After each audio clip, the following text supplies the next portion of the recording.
Hi everyone, welcome back to another video from Wake&Tech.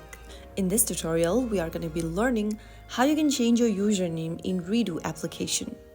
If you want to update your username on the Reado app, then first of all, open the Reado application on your device and log in.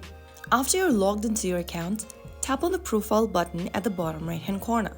Within the profile section, tap on the three lines or the hamburger menu button at the top right corner.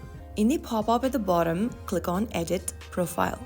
Now, go to the username section at the top and then enter a new username. After you are done typing in the username, scroll all the way down and tap on Save. Now you will be able to change your username and you are now using your new identity on Reado. Enjoy your reading experience with a fresh new name, and that's it. If you found the tutorial helpful, don't forget to like, comment and subscribe for more guides. I'll be back with the next video. Thank you for watching.